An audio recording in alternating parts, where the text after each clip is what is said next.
नमस्कार, मैं हूं आपके साथ शमशी फिरदौस। इनकलाब हिंदी में आपका स्वागत है। खबर है दिल्ली में एसआईआर को लेके। अब दिल्ली में भी एसआईआर।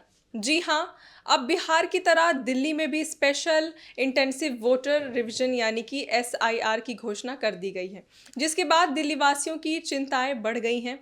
परेशानी की बात यह है कि किसका नाम वोटर लिस्ट में रहेगा और किसका हटेगा, इसे लेकर बड़ी संख्या में लोग परेशान हैं। सबसे बड़ी परेशानी उन लोगों को हो सकती है जिनके पेरेंट्स का नाम साल 2002 के वोटर लिस्ट में नहीं होगा। लेकिन जिनके पेरेंट्स का नाम साल 2002 के वोटर लिस्ट में होगा, उन्हें सिर्फ एक फॉर्म भरना होगा। उन्हें किसी तरह के डॉक्यूमेंट्स देने की ज़रूरत नहीं होगी। दिल्ली निर्वाचन अधिकारी कार्यालय के अफसरों के मुताबिक जिन मतदाताओं के नाम साल 2002 और 2025 की मतदाता सूची दोनों में मौजूद है, उन्हें केवल नामांकन प्रमाण पत्र के साथ 2002 की मतदाता सूची की कॉपी देनी होगी। अगर किसी मतदाता का नाम 2002 की वोटर लिस्ट में नहीं है, लेकिन उनके माता पिता में से किसी एक का नाम लिस्ट में है, तो ऐसे मामलों में मतदाता को अपना एक पहचान दस्तावेज, नामांकन प्रमाण पत्र और माता पिता के नाम वाली 2002 की मतदाता सूची की कॉपी देनी होगी।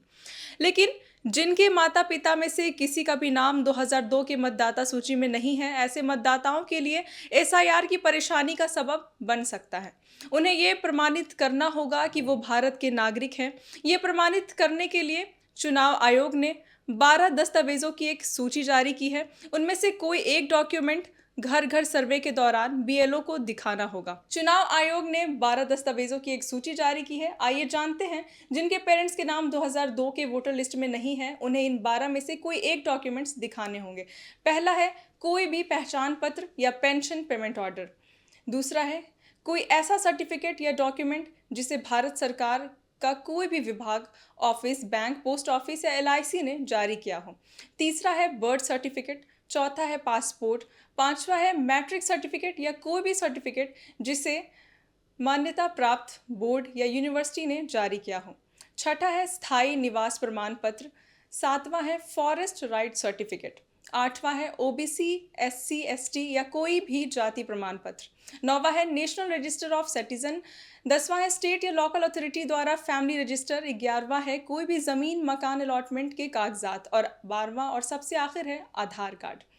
दिल्ली विधानसभा चुनाव में मतदाता सूची के नाम जोड़ने और हटाने को लेकर जमकर राजनीति हुई थी। आम आदमी पार्टी और बीजेपी ने एक दूसरे पर फर्जी वोट चोरी करने और जुड़वाने और वोटर्स के नाम कटवाने के आरोप लगाए थे। घुसपैठियों को लेकर भी राजनीति हुई। इन मुद्दों पर बिहार में एसआईआर कराया जा रहा है। बिहार के बाद अब चुनाव आयोग ने दिल्ली में भी एसआईआर कराने का फैसला किया है। इसके लिए बीएलओ नियुक्त कर दिए गए हैं, लेकिन तारीख की घोषणा नहीं की गई है। आखिरी बार दिल्ली में 2002 में एसआईआर हुआ था और उसी आधार पर 2003 का विधानसभा चुनाव हुआ था। 23 साल बाद एक बार फिर एसआईआर कराया जाएगा। इन 23 सालों में दिल्ली में कुल वोटरों की संख्या 84% से भी अधिक बढ़ी है।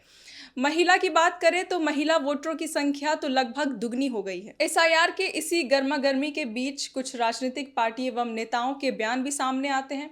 इस पर कांग्रेस ने कहा कि प्रवासियों को दिल्ली से भगाने की साजिश है, तो वहीं दिल्ली भाजपा प्रदेश अध्यक्ष वीरेंद्र सचदेवा ने इसका स्वागत किया है और कहा कि घुसपैठियों के लिए कांग्रेस एसआईआर का विरोध कर रही है।